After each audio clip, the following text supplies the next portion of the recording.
God here, and it's time to talk about ReZero after last week movie episode that we have here. This one feels even more brutal that we got, especially the start here, and I'm really worried with Sirius. Like, those types of abilities are very, very tricky and dangerous to work around. But also liked Emilia this episode. I'm really liking the growth that she has underwent after everything that happened in season 2 and during the time skip here. But it's looking like this town is gonna be a powder keg and it's gonna explode a lot. So let's get into the episode and talk about it. Now, picks up from last week. Subaru still in shock after the death he just had here. Try to play it off here. But what I like, this is also a rush against time, because in previous checkpoints, you usually had hours, days, like quite a bit of time to plan out, do things.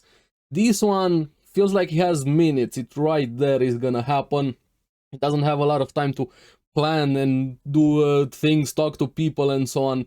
Very little time to get to do there, to stop Sirius here. And he has to explain, but he can't explain it because you have those reactions. I feel like Liliana was the one suffering the most after every reset.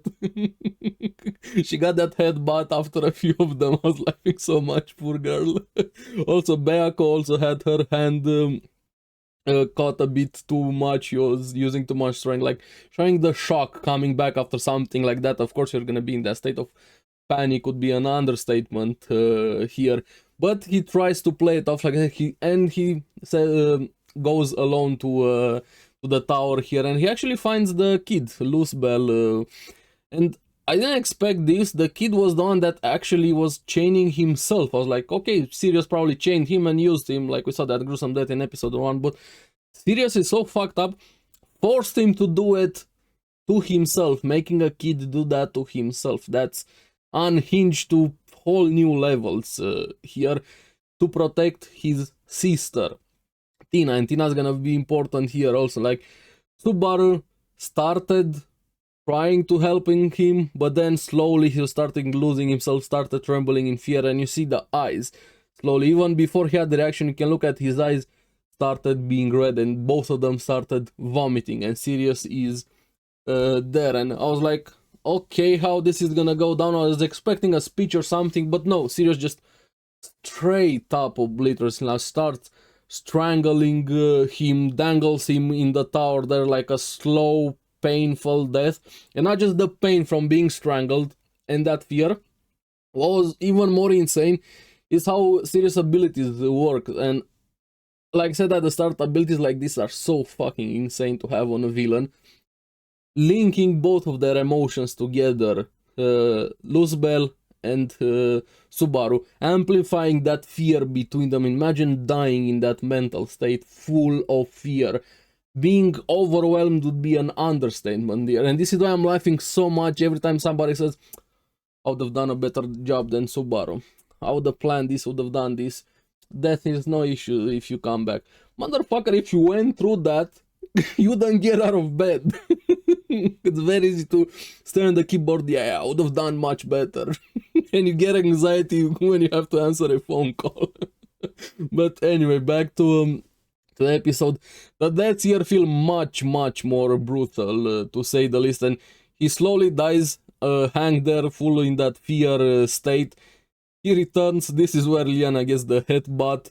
And he has to not go alone. And even I was like, okay, this is Reinhard time, right? He's there, they can do that. And he actually goes to Rachins or Dumber, however you call him. Finally convinces him after he mentioned witch cult. I do hope Rachins gets more development. I like random characters being brought in and actually being given more time, history, value into the show. But in the end, he finally agrees and summons Reinhard here, even though he refused at the start. But also Sirius shows up, takes that opportunity with the signal flare that they used, and takes the stage in a way, kind of like how it happened at the start, but even faster. And it seems like the powers work based on looking at Sirius, the more you look at Sirius, the easier or the faster you're being taken over, even though, but you're also forced. It's not like you can, I'm just not gonna look and it's not gonna affect me. Subaru tried that, and he was being forced out of his will to look at Sirius, and he's also being taken over there. But Reinhard shows up, and I like the running on water, like he rushed everything he could there, and he's able to snap both of them out of it. Like, we still don't fully know how exactly Reinhard's powers work. He's so fucking insane how powerful it is. But this is how you do an overpowered character. It's very easy to have a roadblock when you have an overpowered character that shows up, solves any problems. But if you work around that, do other conditions, put him into, hey, if you kill this, somebody else is gonna die, or make him not able to use those powers, or not able to use them properly, this is how you overcome an overpowered character and you do it justice. And I really like something like this. Very few series are able to use overpowered characters properly, outside of power fantasy, where you're there for just being overpowered for the sake of it. But in a series like this, Reinhard being handled, I really love that here, because you're expecting him. Yeah, I was like, okay, Reinhard is gonna be able to body Sirius, right? Quite easy there. That was my first assumption also, but I was like, there has to be something more. Something more is gonna happen between them. Like, he snapped both of them out of there and he goes after Sirius, kicks her, they start fighting in the air. And Sirius was actually putting a decent fight, even though Reinhard, I don't think he was fully using all of his powers. He wins easily, but here was my favorite thing. Sirius on the ground, and everybody around her, that mob mentality, rage, being brainwashed, chanting, kill her, kill her, kill her, giving that crazed mob look. And here is where Sirius says something curious. Don't hesitate, the others bishops are not gonna be like me. That's a good warning, but I'm like, when is the other shoe gonna drop? When is the other shoe gonna drop? And here I liked Subaru, hey, something feels off. But he couldn't really warn Reinhard, he didn't know exactly what was happening, but he was still succumbing to the power of Sirius, and this is why this is such a dangerous power. I feel like it's a lot more dangerous than Beetlejuice with him being able to jump bodies. I don't know if Sirius is gonna be able to do that. I don't think she has fingers, but this power feels a lot more dangerous to me when you can affect so many people around. And of course, Reinhard wasn't gonna be affected, he's way too overpowered. But here, Reinhard, any final words? She says the warning there, Subaru is not able to warn her. I'm like, okay, is she gonna do a power up? Somehow she's gonna be able to warn Reinhard? But no, my favorite way to handle overpowered characters.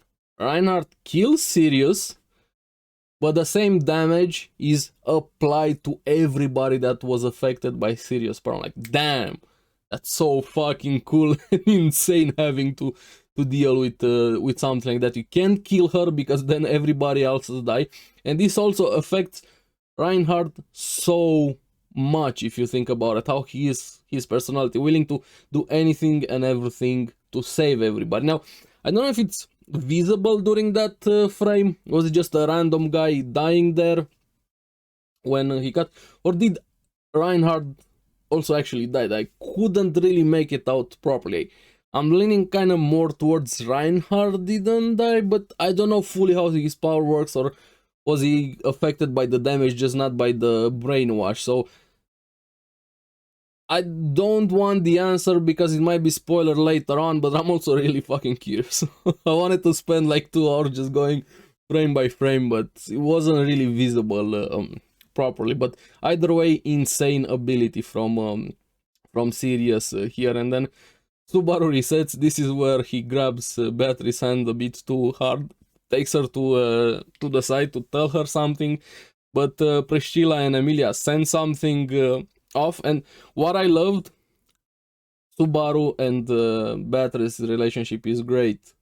How much faith they have in each other, especially Beatrice here. Hey, something's wrong.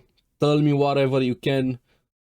no questions, I believe you, even if you can't tell me something, let's go with it. I love that so much, and he actually shares everything he knows, or everything he can, without the return by death, of course, and with serious powers, how they work, sharing that the feelings, the brainwashing, the damage between them. And here is where we see even more how overpowered Reinhard is. We got this one from season 1 also, a bit how spirits can't really hang around him. And here even Betty says, if Reinhard is in the same vicinity as her, she's just gonna be a normal girl. She can't use her power because he's so fucking overpowered. He takes control over the mana around him, makes mana obey, so you can't use anything. He's so damn powerful here. But I like Shamak getting more usages, like saying, hey, we can use Shamak because it separates the will of the spell target from the world here. Like, can kind of cancel out some things, but in the end it doesn't really work out because we're gonna get into that now. What I loved, again, awesome growth from Emilia after the events of season 2 and the time skip, and we even had it in previous episode, just them having that small conversation what to do moving forward before they came to the town here. It's insane how big of a difference is how they were before. Everybody, both of them acting alone, even though they had common goals, they were acting alone instead of talking, working together. And here we see Emilia coming after Subaru, just, I'm here to help, doesn't matter what you say. She kind of bullies, quotation marks, Subaru into it. Even Beatrice like, just give up, let her help, you're not gonna win this one. But this was thanks to Priscilla, because she was the one that told him, go after him or you're going to regret it. And I can't wait to find out more about Priscilla, especially why the fact that she has a giant sword. I love me girls with giant sword. L1 at life. I have so many questions about Priscilla, but yeah, Emilia is here, and I like how decisive she was. They got there at the tower, she instantly blasts Sirius with the big eyes. Freezes everything in the tower. This is how you do it. Stop waiting, dragging your feet and so on. Even though, of course, I didn't expect it to work, but I like how direct she was at that, because unfortunately the people were already taken over, and even better saying Shamak is not gonna work because this power is more like a curse or a hex, so Shamak kind of works against spells, not curses here. But I didn't expect this reaction from Sirius. Like, we know the archbishops, the witches of cult, don't like her, some see her as a potential for the witch and so on, but I expect this rage. Like, Sirius, when she smelled Emilia was there, just went into full-blown rage and starting, I hate you from taking him away from me. And like, when Sirius first introduced herself, Sirius Romane Conti, I'm like, is that anyway related to Beetlejuice? I was having it in the back of my mind. I didn't really register it properly. Then we hear it even more in this episode, and when she said this, I'm like, is she related somehow with Beetlejuice? And I feel like he was her husband or brother or something. I feel more like husband in a way here. And she rages out at Emilia, would be an understatement here. And I like how Emilia was able to put up such a great fight.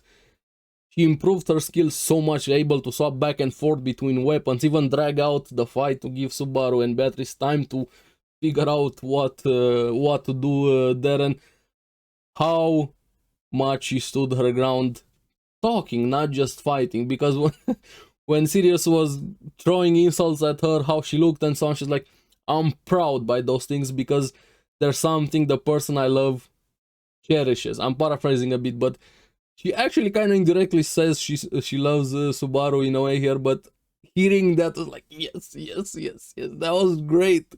Character growth, development. This episode was much smaller than previous one, but it felt so packed here.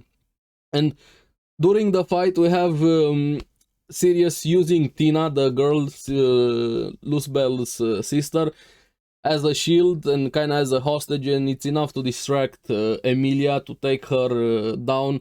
And I didn't expect this one, like, okay, Emilia is gonna die, and then Subaru is gonna reset and figure out something new. But no, something even more surprising happens. We have Regulus showing up and being the knight in shining armor, grabbing Emilia, cocking Subaru. I'm here to take her, to marry her as my 79th wife. I was like, wait. Back up a bit. First of all, he wants Emilia as a wife. That's very fucking weird. She's very hot. That's understandable. I'm really curious about when we know the history. He was present there in Emilia's past back in season 2 when we had that flashback in the trial. He was there with Pandora. Was it from there? Was it after that he had this infatuation with Emilia? And also, you have 78 other wives? Wait a minute.